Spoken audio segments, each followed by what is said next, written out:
পরবর্তী বাংলাদেশের যারা কাণ্ডারি, যারা উত্তরসূরি, যারা আমাদের বাংলাদেশকে আমাদের কল্পনার স্বপ্নের যে অবস্থান, সে অবস্থানে নিয়ে যেতে প্রতি মুহূর্ত কাজ করে যাচ্ছে, তাদের গল্পগুলো খুব আগ্রহ নিয়ে আপনাদের প্রতিদিন জানাতে চাই। আজ সেই ধারাবাহিকতা আমাদের সাথে একজন যুক্ত হচ্ছে। বয়সের বিবেচনায় যদি আমি তাকে বিচার করতে চাই, আমাদের মূল জনসংখ্যার আধিক্য যারা, মানে ডেমোগ্রাফিক ডিভিডেন্ডে যে তরুণ, সেই তরুণদের এক অন্যতম প্রতিনিধি তিনি। বলছি মোহাম্মদ শাফাত কাদিরের কথা, যিনি প্রধান নির্বাহী কর্মকর্তা হাত বাক্স, এবং তিনি আমাদের সাথে আছেন। আজ আমাদের এই আয়োজনে যুক্ত হয়েছেন। শুভ সকাল, আমন্ত্রণ সকালের বাংলাদেশে। শুভ সকাল। শুভ সকাল। কেমন আছেন?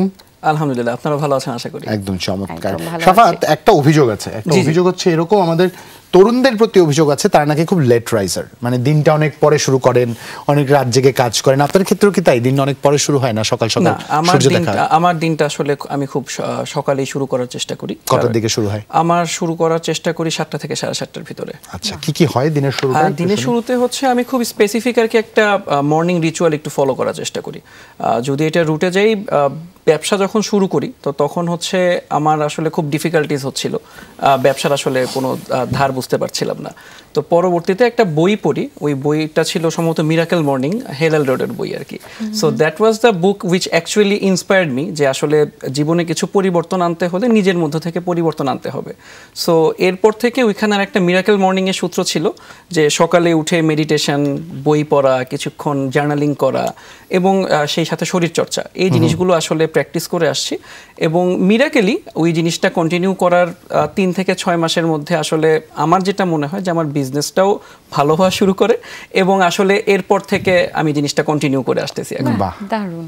সাফাত, আপনার সাথে আমরা বলছিলাম হাত বাক্স। জি, হাত বাক্স। জি, হাত বাক্স কথা মানে নামকরণটার কারণটা কি? হাত বাক্সটা মূলত কি জিনিস? হাত বাক্সটার ভেতরে আসলে কি আছে? হাত বাক্স মেইনলি হচ্ছে আমাদের একটি কান্ট্রি ব্র্যান্ডিং সুভিনির কোম্পানি। আপনি অবশ্যই দেখেছেন যখন আমরা ইন্ডিয়াতে যাই, তো ইন্ডিয়াতে গেলে কিন্তু আমরা মোস্ট অফ দ্য টাইম ইন্ডিয়ার ওই তাজমহলের রেপ্লিকা নিয়ে আসি। কিন্তু আপনি যদি একটু ভেবে দেখেন, ব্যাক ইন 2017 বা 18 বাংলাদেশকে রিপ্রেজেন্ট করে ডিরেক্টলি কিন্তু এরকম কোনো ট্যুরিজম সুভিনির ছিল না। সো আমরা ওই যে একটা মার্কেটে নিড গ্যাপ, ওইটা নিয়ে একটু কাজ করার চেষ্টা করেছি, এবং বাংলাদেশের যে অসম্ভব সুন্দর কিছু নিদর্শন আছে, লালবাগ কেল্লা, সংসদ, স্মৃতিসৌধ, শহীদ মিনার, এগুলোর মিনিয়েচার নিয়ে আমরা কাজ করা শুরু করি। পরবর্তীতে আমরা ক্লায়েন্ট ডিমান্ড এবং আন্তর্জাতিক মার্কেট বিবেচনা করে ফ্রিজ ম্যাগনেট, হোম ডেকোর, এগুলা নিয়ে আমরা কাজ করা শুরু করি। বাহ, মানে কাজ করবার মতো প্রচুর কিছু আছে। জি, এই বিষয়ে আগ্রহ কেন তৈরি হলো? এই বিষয়ে আগ্রহ আসলে তৈরি হয়েছে, এটার গল্পটা যদি একটু যাই, এটা একটু বেশ পুরনো আর কি। এটা সম্ভবত 2002-03-এর ঘটনা। আমার এক চাচা হচ্ছে একটু ট্রিটমেন্টের জন্য বিদেশে যান। সো উনি যখন আসেন, তো উনি আসার সময় স্বাভাবিকভাবে সবার জন্য গিফট নিয়ে আসেন। তো ওইখানে একটা স্ট্যাচু অফ লিবার্টির স্কেচ করা একটা বক্স ছিল। সবাই ভাবছিলাম যে আসলে বক্সের মধ্যে কি থাকতে পারে। কেউ ভাবছিল পারফিউম, কেউ ভাবছিল যে এটার মধ্যে কিছু চকলেটস বা কিছু হবে। সো যখনই বক্সটা ওপেন করা হয়, তো দেখি ওইখানে স্ট্যাচু অফ লিবার্টির একটা ছোট্ট মিনিয়েচার। সো ওই স্মৃতিটা সামহাও আমার মাথায় রয়ে গিয়েছিল, এবং তখন আমি বাবাকে জিজ্ঞেস করলাম, তখন আমি মেবি ক্লাস 6-7-এর স্টুডেন্ট, যে বাবা আসলে বাংলাদেশে এরকম কিছু নিয়ে কাজ করা হচ্ছে কিনা। সো বাবা যেহেতু ব্যাংকিং লাইনে ছিলেন, তো বললেন যে না, আমি তো আসলে এরকম কাজ করা হলে শুনতাম, মেবি কেউ কাজ করতেছে না। সো ওই কনসেপ্টটাই আসলে মাথায় থেকে যায়, এবং পরবর্তীতে ফাস্ট ফরওয়ার্ড যখন আমি ঢাকা বিশ্ববিদ্যালয়ের পড়াশোনার শেষ প্রান্তে থাকি, তো তখনও আমি দেখলাম যে আসলে বাংলাদেশের ট্যুরিজম সেক্টর কিন্তু খুব উন্নত হয়েছে, ট্যুরিজম সার্ভিস উন্নত হয়েছে, কিন্তু ট্যুরিজম প্রোডাক্টও কিন্তু একটা বেশ পটেনশিয়াল মার্কেট, ওইখানে কেউ কাজ করছে না। এবং being the Dhaka university student, আমার কাছে মনে হলো যে এই জায়গাটাতে আমার একটু ভূমিকা পালন করা উচিত। একটু দর্শকদের একটা মজার তথ্য ন্যান্সি দেবার আছে। আপনারা যখন দেশের বাইরে বিভিন্ন জায়গায় ঘুরতে যান, অবশ্যই আপনাদের শিশুদের জন্য এরকম চিন্তার খোরাক যোগায় এমন কিছু নিয়ে আসবেন, তাতে করে একটা চমৎকার শুরু যে হতে পারে। সাফাত কাদির তার কিন্তু একটা উজ্জ্বল উদাহরণ, যে একটা ছোট্ট statue of liberty miniature version আমি গিফট হিসেবে পেলাম। সেখান থেকে ভাবনা থেকে উদ্যোগ থেকে সফলতা। হ্যাঁ, আমাদের দেশে যারা আসলে বেড়াতে আসে, ফরেনার যারা আছে, তারা কিন্তু আসলে খুব লিমিটেড কিছু জায়গা থেকে আসলে এই সুভিনিরগুলো নিয়ে যেতেন। খুব লিমিটেড না, একটাই জায়গা আছে যেটা না হয় নাইবা বললাম, ওই একটা জায়গা ছাড়া আর কোনো আমাদের অপশন ছিল না। সাফাত, ফার্স্ট জেনারেশন বিজনেসম্যান, পরিবারে কি এর আগে কেউ বিজনেস করেছেন? না, ফার্স্ট জেনারেশন বিজনেস। সো বাসার রিঅ্যাকশন কি ছিল? ইনিশিয়ালি বাসায় তো ডেফিনেটলি ঢাকা ভার্সিটি থেকে বিবিএ পড়ছি, এমএনসি তে চাকরি করতাম, এমএনসি তে চাকরি করব, বা বাবার ইচ্ছা ছিল হচ্ছে সরকারি চাকরির দিকে। তো ডেফিনেটলি ইনিশিয়ালি এটা প্রথমে খুব একটা অ্যাকসেপ্টেড ছিল না, কিন্তু ওভার দ্য টাইম এবং দেখা গিয়েছে যে যখন 1-2 বছরের মধ্যে বিজনেসটা রান করা শুরু হয় এবং মোটামুটি একটা প্রফিট জেনারেট করা শুরু করতে পারি, পাশাপাশি যেহেতু আমি দেশ নিয়ে কাজ করছিলাম, তো সবার কাছ থেকে এবং বিভিন্ন মিডিয়ার কাছ থেকে আমরা যখন প্রশংসা পাওয়া শুরু করি, তো তখন এই জিনিসটা আর কি টার্ন অ্যারাউন্ড করা শুরু। এটা না হয় একটা অধ্যায় পার হলো, আগেরটা একটু শুনতে চাই। কি কি রিঅ্যাকশন বাড়ি থেকে এসছে, বন্ধু বান্ধবদের কাছ থেকে এসছে, আশপাশের মানুষজন কি কি রিঅ্যাকশন দিয়েছে? বন্ধু বান্ধবদের কাছ থেকে কি উৎসাহর জায়গাটা হয়েছে, নাকি তারাও একটু নেতিবাচক মন্তব্য? না, যদি সত্যি কথা বলি, ইনিশিয়াল অবস্থায় বন্ধু বান্ধবদের কাছ থেকে কোনো রকমের উৎসাহ বা উদ্দীপনা কিছুই পাইনি, এবং তখন তারা বলছিল যে আসলে এই বিজনেস করে কি হবে, এটা তো কেউ করে নাই। বা যেহেতু আমার প্রোডাক্টটা হচ্ছে একটু হস্তশিল্প, বাংলাদেশে কিন্তু এই ক্রাফটিং বা হস্তশিল্পটাকে একটু পিছিয়ে পড়া জনগোষ্ঠীর কাজ হিসেবে ধরা হয়। সো বিভিন্ন ব্যঙ্গাত্মক কথাও শুনতে হয়েছে, কিন্তু আলহামদুলিল্লাহ এই জিনিসগুলো পার করে আজকে নিজেকে প্রমাণ করে এই পর্যন্ত আসতে পেরেছি। চমৎকার। আমরা এই গল্পটা একটু বিস্তারিত জানবার চেষ্টা করবো, একটা বিরতির আমাদের সময় হচ্ছে। তবে দর্শকদের একটা মজার তথ্য আবারও দেওয়ার আছে, তা হচ্ছে আপনি কখনো যদি সাহস করে কোনো উদ্যোগ নিয়ে পথ চলতে শুরু করেন, দেখবেন চারপাশ থেকে প্রচুর মানুষ প্রচুর নেতিবাচক মন্তব্য করবে, পিছিয়ে যাওয়া যাবে না। কারণ আপনার জুতো পায়ে শুধু আপনিই হেঁটেছেন, আপনার পথ আপনি খুঁজে বের করবার চেষ্টা করেছেন, কেউ আপনার পথে হাঁটেনি। তাই কেউ কোনোদিন আপনার যাতনা, আপনার সংকল্প উপলব্ধি করতে পারবে না। আপনি কোথায় যে পৌঁছতে চান সে স্বপ্ন অন্য কেউ দেখতে পারবে না। তাই আপনি আপনার গতিতে থাকুন, দেখবেন সফলতা আপনার কাছে। অর্থাৎ জুবাইর, পিছে লোকে যাই বলুক, স্বপ্ন দেখা বন্ধ করা যাবে না, একদম বন্ধ করা যাবে না। প্রচুর স্বপ্ন দেখতে হবে। জীবনে যে কোনো সময় হয়তো মনের মধ্যে কোনো না কোনো স্বপ্ন বাসা বেঁধেছিল, কিন্তু বাস্তবতার নিরিখে পাছে লোক কি বলবে এই চিন্তা করে হয়তো সেই পথে আর পা বাড়ানো হয়নি, ভুলে যান। কিন্তু যিনি পা বাড়িয়েছেন তার সেই গল্পটাই আজ জানাচ্ছিলাম। এই যে চারপাশ থেকে মন্তব্যগুলো আসছে, এই সময় নিজেকে ধরে রাখা গেল কিভাবে? What made you stick to your plan? এখন যেটা হচ্ছে, আমি যখন বিশ্ববিদ্যালয়ে ছিলাম, তো বিশ্ববিদ্যালয়ে আমার ব্যাকগ্রাউন্ড ছিল হচ্ছে বিবিএমবিএ। তো তখন আমি এবং আমার এক বন্ধু মিলে গড়ে তুলি ঢাকা ইউনিভার্সিটির প্রথম online portal DU times. So ওই সময় থেকেই চ্যালেঞ্জ নেওয়ার একটা মন মানসিকতা ছিল, কারণ being the student of business, journalism নিয়ে কাজ করাটা আমার জন্য খুবই চ্যালেঞ্জিং ছিল। এবং পরবর্তীতে আমি যখন ব্যবসার লাইনে আসলাম, সেটাও আমার জন্য খুব ডিফারেন্ট একটা ট্র্যাক ছিল, কারণ বিজনেসের স্টুডেন্টে হয়তো আমি মার্কেটিং ম্যানেজমেন্ট বা অ্যাকাউন্টিং সম্পর্কে আইডিয়া রাখি, কিন্তু আমার যেই মূল টেকনিক সেটা তো আমার কাছে ছিল না। আর প্রথমত আমি যেটা করতে চাচ্ছিলাম, যে বাংলাদেশকে নতুন একটা কিছু দিতে চাচ্ছিলাম, কারণ ততদিনে আমি এতটুকু বুঝেছি যে আমাদের সাউথ এশিয়াতেও জিনিসটা খুব একটা পপুলার না, যতগুলো আসতেছে সবগুলো সোর্সিং হচ্ছে চায়না থেকে, আর সেখানে বাংলাদেশে ওই জিনিসটা একেবারেই মিসিং রয়ে গিয়েছে। তো আমার কাছে মনে হচ্ছিল যদি আমি বাংলাদেশের থেকে এরকম কিছু একটা তৈরি করতে পারি, যেটা প্রথমত আমার বাংলাদেশকে রিপ্রেজেন্ট করবে, এবং পরবর্তীতে আমি যদি আমার আশেপাশের দেশগুলোতে তাদের দেশের সুভিনির সাপ্লাই করতে পারি, তো এটা আমাদের দেশের জন্য একটা বড় আশার জায়গা হয়ে উঠবে। এবং সেই সাথে যেহেতু আমার যেই কনসেপ্টটা ছিল সেটা হচ্ছে হেভি ইন্ডাস্ট্রিয়াস একটা প্রোডাক্ট, মানে এখানে আমার প্রচুর লোকের কর্মসংস্থান করা সম্ভব ছিল। সো স্বপ্ন ওইটা ছিল যে একসময় একটা বড় ফ্যাক্টরি হবে, ওইখানে শত শত বা হাজার হাজার লোক চাকরি করবে। ওই স্বপ্নটাই আসলে জেগে থাকতে বা সামনে লেগে থাকতে সহযোগিতা করে। প্রথম কত পুঁজি নিয়ে এই স্বপ্নটা দেখা শুরু হলো? আমরা যদি একেবারে ইনিশিয়াল ইনভেস্টমেন্টটা বলি, তখন এটা ছিল মাত্র 4 লাখ টাকা। 4 লাখ টাকার কজন মিলে শুরু করলাম? আমরা শুরু করেছিলাম মোট 5 জন মিলে। 5 জন মিলে, তারপরে পথ চলতে শুরু করলাম। এবং আমাদের ওভার দ্য টাইম যেটা দেখা গিয়েছে, আমাদের টার্নওভার এক সময় যেটা ছিল 4 লাখ টাকা থেকে শুরু, বা আমাদের ইনিশিয়াল ইনভেস্টমেন্ট যেটা 4 লাখ টাকা থেকে শুরু, সেটা এই মুহূর্তে যদি আমি বলি অলমোস্ট 6-7 কোটি টাকার মতো আমরা টার্নওভারটা ছাড়িয়ে গিয়েছে। আর যেটা হচ্ছে দুঃখের যেটা বিষয়, সেটা শেয়ার না করলেই না, আমরা 5 জন মিলে আমাদের এই ব্যবসাটা শুরু করেছিলাম, কিন্তু গত বছর খুবই মর্মান্তিক একটা দুর্ঘটনায় আমার আরেকজন কো-ফাউন্ডার মিস্টার মোরসালিন অনিক, ও আমাদের মধ্যে ইয়াংগেস্ট ছিল, জাস্ট 29 বছর বয়স, ও মারা যায়। তো বর্তমানে হচ্ছে আমরা 4 জন মিলে বিজনেসটা পরিচালনা করছি। আমরা আন্তরিকভাবে দুঃখিত, এরকম সম্ভাবনাময় একজন তরুণকে হারিয়ে ফেলা নিঃসন্দেহে আমাদের জন্য একটা বিশাল ক্ষতি। সেই ক্ষতি পুষিয়ে আপনারা কিভাবে উঠছেন সেই গল্প না হয় আপনারা বলবেন, তবে আমরা আরেকটা সম্ভাবনাকে হারিয়ে ফেললাম, এটাই হচ্ছে বাস্তবতা। সাফাত, শুরু করলাম 4 লক্ষ টাকা থেকে, প্রথম অর্ডার কে প্লেস করলো?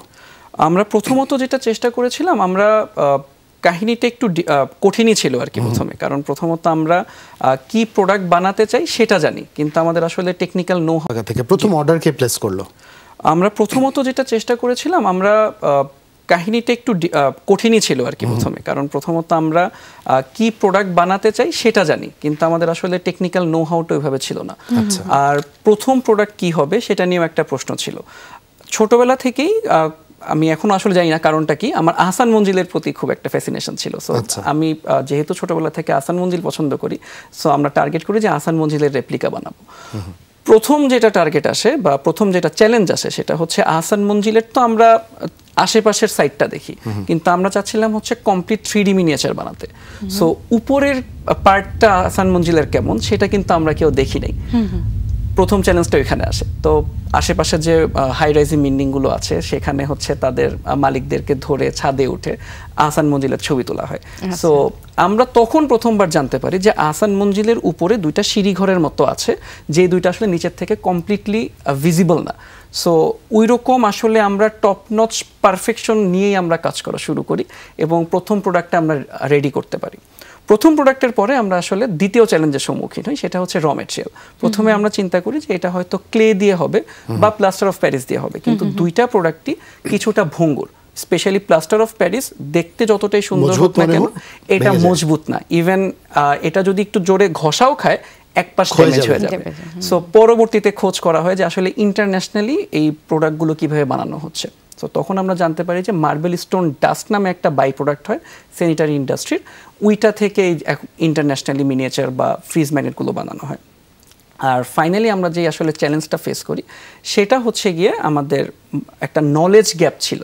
কারণ দেখেন, ইন্ডিয়াতে গিয়ে তাজমহল সবাই কিনে আনতে রাজি আছে, কিন্তু আসলে বাংলাদেশের সংসদ ভবন মানুষ বাসায় রাখবে বা বাংলাদেশের সংসদ ভবন বাংলাদেশে প্রোডাকশন হচ্ছে, এইটা আসলে মানুষকে বোঝানোটা খুব ডিফিকাল্ট ছিল। সো আমাদের দেখা যায় যে প্রায় 6 থেকে 7 মাস একটা খুব লং হার্ডেলি বলেন বা ফাইটি বলেন, এটা যায় যে মানুষকে এডুকেট করতে যে আপনি বাংলাদেশের একটা নিদর্শন আপনার ঘরে রাখেন, এটা আপনার ঘরের শোভাও যেরকম বাড়াবে এবং এটা আপনার দেশপ্রেমেরও একটা অংশ হবে। এই প্রচারণাটা কিভাবে করলেন? ইনিশিয়ালি আমরা যেটা করেছি, আমরা কমপ্লিটলি সোশ্যাল মিডিয়া মার্কেটিং এ ফোকাস করেছিলাম, কারণ ওই স্বল্প পুঁজি নিয়ে শোরুম দেয়া বা অন্য কোনো মার্কেটিং টিম রাখা তো আমাদের পক্ষে সম্ভব ছিল না। সো টোটালটাই হচ্ছে আমরা আমাদের ফেসবুক পেজ এবং ইনস্টাগ্রামের থ্রুতে আমরা প্রচারণা শুরু করি এবং পরবর্তীতে ওয়েবসাইটের থ্রুতে প্রচারণা চালাই। সাফাত, সেক্ষেত্রে প্রথম যে প্রোডাক্টটা তৈরি হলো এটা কি হ্যান্ড কার্ভড কমপ্লিটলি? হ্যাঁ, আমাদের এখন পর্যন্ত যে প্রোডাক্টগুলো আছে মিনিয়েচার, স্পেশালি যদি আমি সেকশনটা বলি, এটা টোটালি হ্যান্ডমেড এবং হ্যান্ড পেইন্টেড। কিন্তু বর্তমানে আমাদের দেখা যায় যে আমাদের প্রচুর কর্পোরেট অর্ডার আসে এবং আমাদেরকে এখন হাজারের কোয়ান্টিটিতে আসলে ডেলিভারি করতে হয়। সো তো এখন আমরা হচ্ছে একটু ইন্ডাস্ট্রিয়াল মোল্ডিংয়ের দিকে গিয়েছি, কিন্তু এখনও আমরা প্রত্যেকটা প্রোডাক্ট, এটা যত হাজার পিসি হোক না কেন, 10,000 20,000, সবগুলো হ্যান্ড পেইন্টেড হয়। বাহ, সেক্ষেত্রে এসকিউতে কতগুলো আছে আমাদের এই মুহূর্তে? যদি বলি, আমাদের 12টা ক্যাটেগরির 200-র উপরে ভ্যারাইটি প্রোডাক্ট আছে এবং সবসময় হাত বাক্সে দেখা যায় যে 4-5 হাজার প্রোডাক্ট আমাদের স্টকে থাকে। বাহ, এতগুলো নিদর্শনের জায়গা আছে নাকি? এটাই তো জানা ছিল না, আমরাও জানলাম। এটাতে একটা ইন্টারেস্টিং পার্ট আছে, যখন হচ্ছে আমরা ইন্টারন্যাশনালি দেখি, ইন্টারন্যাশনালি কিন্তু একটা সিটিরই বিভিন্ন নিদর্শন নিয়ে আলাদা ফ্রিজ ম্যাগনেট হয়। সো আমরাও জাস্ট ওই ফর্মুলাটাই ফলো করে গিয়েছি। যেমন আমাদের কক্সবাজার নিয়ে 4টা ডিফারেন্ট ডিজাইন আছে, সিলেট নিয়ে 3টা ডিফারেন্ট ডিজাইন আছে। কারণ একজনের কাছে হয়তো কক্সবাজারের সমুদ্র সৈকতে সন্ধ্যা দৃশ্য ভালো লাগে, কারো কাছে আর্লি মর্নিং, বা অনেকে হচ্ছে কক্সবাজারে একটা সাম্পান দেখতে চায়। সো প্রত্যেকটা মানুষের ওই নিডগুলো বিবেচনা করে আমরা আমাদের প্রোডাক্টগুলো ডেভেলপ করেছি এবং এই কারণে আসলে আমার এসকিউতে এত বেশি। সাফাত, আমার সেক্ষেত্রে পুরো বাংলাদেশের যদি একটা রিপ্রেজেন্টেশন আমার বাড়ি রাখতে হয়, কেমন টাকার প্রস্তুতি নিয়ে আমাকে নামতে হবে? বাজেট কেমন হতে হবে আমার? এটা হচ্ছে, যদি আমি চিন্তা করি যে আমি শুধুমাত্র ফ্রিজ ম্যাগনেট দিয়ে বাংলাদেশের সবগুলো জেলা উপজেলা বা প্রমিনেন্ট জায়গাগুলো আমি কভার করব, তো সেক্ষেত্রে আমাদের ফ্রিজ ম্যাগনেটের প্রাইসিংগুলো হচ্ছে 400 টাকার মতো। সো আমাদের মোরলেস প্রায় আমরা 50টার মতো ডিজাইন করেছি। সো ধরা যায় যে 15-20 হাজার টাকার মতো লাগবে। আর যদি মিনিয়েচার দিয়ে আমি আমার ঘরটা সাজাতে চাই, আমাদের অলরেডি হচ্ছে 11টা মিনিয়েচার আছে ঢাকা এবং ঢাকার বাইরের প্রমিনেন্ট স্থাপনাগুলো নিয়ে, ওগুলোর প্রাইস 1,500 থেকে 2,000। সো ওইটাও সামথিং অ্যারাউন্ড 20 থেকে 25 হাজারের মধ্যে এসে পড়বে। কেন প্রশ্নটা করলাম এটা দর্শকদের একটু বলতে চাই। তা হচ্ছে, আপনার ঘরে যে শিশু সন্তানটি বেড়ে উঠছে, তাকে হয়তো পুরো দেশ শুধুমাত্র মানচিত্রে দেখাবার সুযোগ হয়, কিংবা এখন হয়তো অডিও ভিজুয়াল তাকে দেখাবার সুযোগ হয়, কিন্তু হাতে ধরে দেখবার যে কৌশল, এবং প্রত্যেকটি জেলার যে নিদর্শনীয় জায়গাগুলো, অন্তত আপনি যে জেলায় জন্মেছেন আপনার জেলার গুরুত্বপূর্ণ স্থাপনাগুলো কজনই বা আমরা জানি, নিজের জেলারটুকু সংগ্রহে রাখবার জন্যই আসলে মূলত এই জিজ্ঞাসাটা ছিল। আমরা এই আলাপচারিতায় ফিরবো। কোনোভাবে স্বপ্ন দেখা ছাড়া যাবে না। তো সেই স্বপ্নটা আপনি আস্তে আস্তে এগিয়ে নিয়ে গেছেন, একটা জায়গায় সাফল্য ধরা দিয়েছে। সেই কথাটা একটু জানতে চাই, এই যে সাফল্য ধরা দিল, প্রাপ্তি আসলো, সেই পুরস্কার পেয়েছেন কিছুদিন আগে, সেই প্রাপ্তির কথা আপনার মুখ থেকে জানবো। আসলে দেখেন যে আমরা যারা ব্যবসা করতে আসি, তো আমাদের হচ্ছে গিয়ে ইনিশিয়ালি যেটা আমি বললাম যে প্রথমত হচ্ছে সাপোর্ট কিন্তু থাকে না। তো ওই জায়গাটার থেকেই কিন্তু তখন মাথায় আসে যে আমাকে আসলে কিছু একটা অ্যাকমপ্লিশ করতে হবে। প্রথমে হচ্ছে যে ব্যবসা বড় করতে হবে, দেন হচ্ছে ওইখানে কর্মসংস্থানের সৃষ্টি করতে হবে, দেন ওইখান থেকে অবশ্যই পয়সা কড়ির বিষয়ও আসে। কারণ আপনি যদি একটা জায়গা থেকে ভালো রেভিনিউ জেনারেট করতে না পারেন, আপনি যদি আপনার পরিবারের জন্য ওইরকম সাপোর্টটা ক্রিয়েট করতে না পারেন, দেন আসলে ওই কোনো রকমের অর্থনৈতিক কোনো কর্মকাণ্ডেরই কিন্তু কোনো সফলতা নেই। এবং তারপরের অবস্থায় কিন্তু আসে যে ম্যাসলোর হায়ারার্কি থিওরি যদি বলি, তারপরের অবস্থায় কিন্তু আসে যে আপনার পুরস্কার প্রাপ্তি বা হচ্ছে আপনার স্বীকৃতির জায়গাটা। সো আমি আসলে খুবই ব্লেসড আলহামদুলিল্লাহ যে আমি 2023-এর যে বর্ষসেরা এসএমই ফাউন্ডেশনের বর্ষসেরা জাতীয় পুরস্কার আছে, তো সেখানে আমি এবার বিজয়ী হই এবং আমাদের মাননীয় প্রধানমন্ত্রী শেখ হাসিনার হাত থেকে অ্যাওয়ার্ডটা নেই। এবং এইটা আসলে যদি বলি আমার ব্যবসার ক্যারিয়ারে এতদিন পর্যন্ত সবচেয়ে বড় অর্জন আর কি। কারণ যখন আমি আসলে ওই স্টেজে উঠে মাননীয় প্রধানমন্ত্রীর হাত থেকে অ্যাওয়ার্ডটা নিচ্ছিলাম এবং মাননীয় প্রধানমন্ত্রী আমাকে একটা কথা বলছিলেন যে তুমি তো অনেক ইয়াং, আমি এই জিনিসটা পছন্দ করি যে তরুণরা এগিয়ে আসবে এবং কর্মসংস্থান সৃষ্টি করবে। কিন্তু সব সময় বলেন তরুণদেরকে যে চাকরি করতে হবে এমন কোনো কথা নেই, চাকরি দিতে হবে। হ্যাঁ, উনি কিন্তু সবসময় এই মোটিভটা নিয়ে কথা বলেন। ওনাকে সুভিনিয়ার দেওয়া হয়েছে? ওনাকে ডিরেক্টলি সুভিনির দেওয়ার তো আসলে প্রোগ্রামে সুযোগ থাকে না, কিন্তু আমাদের পিএম অফিসে বা গভর্নমেন্ট বিভিন্ন অফিসে আমাদের প্রোডাক্টগুলো যায়। বাহ, বর্ষসেরা হয়েছেন। হ্যাঁ, বাবা মার নিশ্চয়ই তখন ওই যে আগে একটু সংকোচ ছিল যে কি করছে ছেলে, আসলে চাকরি করছে না, সেইটার পরে আসলে কেমন ছিল রিঅ্যাকশন? না, এটা আসলে তাদের রিঅ্যাকশনটাও আসলে বাদ ভাঙা ছিল। কারণ হচ্ছে আমার বাবা 2019-এ স্ট্রোক করে লেফট সাইড হ্যামোরয়েড হয়। সো বাবা ফিজিক্যালি আসলে আমার সাথে ইভেন্টে যেতে পারেন নাই, উনি বিটিভিতে লাইভ দেখছেন, কিন্তু আমার মা, আমার স্ত্রী আমার সাথে ছিল। এবং আমার কাছে মনে হয়েছে যে অ্যাওয়ার্ডটা আমার থেকে তারা আসলে বেশি ডিজার্ভ করে। কারণ ইনিশিয়াল অবস্থায় যদিও তারা এটার পক্ষে ছিল না, আমার স্ত্রী সবসময় আমার প্রথম থেকে আমার পক্ষে ছিল, কিন্তু যখন আসলে ওই অ্যাওয়ার্ডটা পাই তাদের আসলে যেই উচ্ছ্বাস, তাদের আসলে যেই ইমোশন, সেটা আসলে আউট অফ দ্য ওয়ার্ল্ড। সেটা হয়তো আমি অনেক টাকা বানিয়েও বা অনেক সম্পত্তি গড়েও করতে পারবো না, যেটা আসলে সেদিন আমি অর্জন করতে পেরেছি। ন্যান্সি, যেটা হয় আমরা আসলে আমাদের এগিয়ে যাওয়া আমাদের পরিবারের ত্যাগটা অনেক সময় উপলব্ধি করতে পারি না। আমাদের মনে হয় একাই শুধু সংগ্রামটা আমিই করছি, আমরাই করছি, কিন্তু আমাদের পরিবারও যে নীরবে আমাদের সাথে সংগ্রাম করে, অনেকেরই কিন্তু এই বিষয়টা উপলব্ধি। আমরা একটু জানি যে পাশে থেকে হাতটা ধরেছিলেন, তার কথা একটু জানতে চাই। হ্যাঁ, আমার সহধর্মিনী, আমার স্ত্রী, ওর নাম হচ্ছে শামসুন নাহার জ্যোতি। লাকিলি আমরা একটু জানি যে পাশে থেকে হাতটা ধরেছিলেন, তার কথা একটু জানতে চাই। হ্যাঁ, আমার সহধর্মিনী, আমার স্ত্রী, ওর নাম হচ্ছে শামসুন নাহার জ্যোতি। লাকিলি আমি হচ্ছে ওকে অনেক ছোটবেলা থেকেই চিনি এবং হচ্ছে she is actually the main forerunner of Shafat Kadir. কারণ হচ্ছে আমি না হয় এখন 2-3টা ব্যবসা চালাচ্ছি, কিন্তু দিন শেষে দেখা যায় যে এখনো তো আমার ব্যবসা অনেক বড় না। চেষ্টা করতেছি, আল্লাহ তাআলা সফলতা দিচ্ছেন, অনেক সময় দিচ্ছেন না। তো যখন ওই কঠিন সময়গুলো আসে, তো তখন কিন্তু দেখেন আমি আমার কোম্পানিতে বস, আমার কিন্তু আসলে আর বলার কোনো জায়গা নেই যে আমি আসলে কি ফিল করতেছি, আমি আসলে কি স্ট্রেসের ভিতর দিয়ে যাচ্ছি। তো ওই জায়গাটাতে হচ্ছে আমার স্ত্রী সবসময় আমার পাশে থাকে এবং প্রত্যেকটা সময়, প্রত্যেকটা মুহূর্তে, ওয়েনএভার আমি আসলে একটু ব্রেকডাউনের কাতারে চলে যাই, এবং শি ইজ দ্য ওয়ান যে হচ্ছে আসলে সবসময় আমার টেক কেয়ার করে। এবং আমার মা বাবার কথা না বললেই না, আমার আপন চাচার কথা না বললেই না, এই 3জন লোকের কাছে আসলে যখনই ব্যবসায় কিছু খারাপ হয় বা আমার পার্সোনাল লাইফে হয়, ওদের কাছে গিয়ে বলি, মার কাছে গিয়ে বলে, মা আমার আসলে অর্ডার একটু কম, একটু দোয়া করো যেন ব্যবসাটা ঠিক হয়ে যায়। So this is the thing. আসলে এই 4জন হচ্ছে আমাকে কন্টিনিউয়াসলি আমাকে ইন্সপায়ার করে যাচ্ছে। এই চাচা কি সেই যুক্তরাজ্যে? না, উনি না, এটা ইনি হচ্ছে আমার আপন চাচা। ফ্রম দ্য ভেরি বিগিনিং আমি আমার ব্যবসায় যেহেতু আমি খুব ছোট বয়সে ব্যবসা শুরু করেছি, সো যখনই আমার কোনো বড় ডিসিশন নিতে হইতো বা আমি কোনো রকমের কনফিউশনে আছি, আমি আমার চাচার কাছে চলে যাই। মানে আমার দৃষ্টিতে আমার চাচা হচ্ছে যে smartest people on the earth, so every time I go to him এবং I get the super human পর্যায়ে এবং I get the finest solution from him. বাহ, চমৎকার। শাফাত, একটু আপনার কাছ থেকে সাজেশন নিতে চাই কিছু। ধরুন আমার আর ন্যান্সির তো এই জীবনে এই পেশার থেকে বেরোবার আর কোনো সুযোগ নেই, এটা প্রচুর তরুণ উদ্যোক্তা হয়তো এই মুহূর্তে স্বপ্ন দেখছে, অনেকে স্বপ্ন লালন করে আছে, কিন্তু লোকে কি বলবে বা আদৌ আমি পৌঁছতে পারবো কিনা এই সংকট নিয়ে আসলে শুরুই করা হচ্ছে না, তাদের কি বলবেন? শুনছে তারা আপনাকে? আমি যেটা বলবো যে ব্যবসাটা হচ্ছে গিয়ে একটা আসলে প্যাশনের জায়গা। আমার কাছে যদি প্যাশন থাকে, আমি দেন ওই প্যাশনটাকে আসলে প্রফেশনে কনভার্ট করাটা আমার জন্য ভালো। কারণ এখন যেটা দেখা যাচ্ছে যে আমাদের সোসাইটিতে আমরা অনেকেই উদ্যোক্তা হওয়ার একটা ট্রেন্ডের মধ্যে আছি। আমি চাই যে আরও দুই চারজন লোক উদ্যোক্তা হচ্ছে বা স্টার্ট আপ নিয়ে কাজ করছে, তো আমিও একটু কাজ করি। ব্যবসা আসলে হুজুগে হবে না। আমি যদি মনে করি যে এখানে গা ভাসিয়ে একটা সার্টেন টাইম পরে কিছু ইনভেস্টমেন্ট কালেক্ট করেই আমি সফল হয়ে যাব, সেটা আসলে না। ব্যবসা করতে হলে আসলে ব্যবসাকে ভালোবাসতে হবে, আমি যেই কাজটা করছি সেটাকে ওন করতে হবে, তাহলে আর কি সফলতাটা আসা সহজ হবে। এবং সফলতা আসাটাও আসলে এত সহজ না। আমি আজকে এখানে বসে আছি, আমার পিছনে কিন্তু 6-7 বছরের নিরলস পরিশ্রম আছে। সো ওই পরিশ্রম করার মানসিকতা থাকতে হবে এবং প্রচুর ত্যাগ স্বীকার করতে হবে। জাস্ট ছোট্ট একটা কাহিনী যদি বলি, আমার 2022-এ আমার সন্তান হয়, প্রথম সন্তান, এবং আমার এখনো মনে আছে আমার এমপ্লয়িরা কিন্তু প্যাটার্নাল লিভ যদি বলি 10 দিনের পায়, আমার ফিমেল এমপ্লয়িরা হচ্ছে অলমোস্ট 3 থেকে 6 মাসের পায়। I am the only person যে হচ্ছে আমার ছেলে আগের দিন রাত 7টার দিকে হয়েছে, আমাকে পরের দিন একটা খুব ইমার্জেন্সি কাজে আমাকে অফিসে আসতে হয়েছে বিকাল 5টার সময়।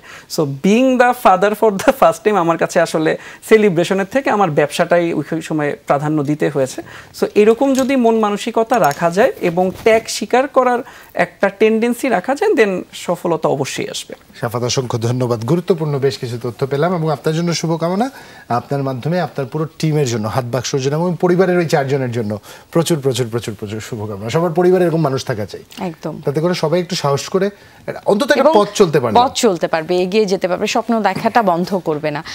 আসলে অনেকেই কিন্তু স্বপ্ন দেখে কিন্তু ভয় পায় যে আসলে সফল হব কিনা। সাফা যেই পরামর্শগুলো দিল সেগুলো নিশ্চয়ই তাদের খুব কাজে লাগবে, নিঃসন্দেহে। এবং সবচেয়ে বড় লিমিটিং ফ্যাক্টর হচ্ছে পরিবারই প্রথম বাধাটা দেয়। আসলে পরিবারকে বলবো একটু উদারভাবে চিন্তা করতে। নিঃসন্দেহে আপনারা ভালো চান, আপনার সন্তান সময়টা পাল্টেছে, আউট অফ দ্য বক্স ভাবতে, তাতে করে আপনার সন্তান হয়তো চমৎকার কিছু করে দেখাতে পারবে। যাই হোক, আজকে এখানে ইতি টানতে হবে। নিরাপদে থাকবেন সবাই, আশা নিয়ে বাঁচবেন সবাই। কাল আরো একবার দেখা হবে। সুস্থ থাকবেন, নিরাপদে থাকবেন। শুভ সকাল।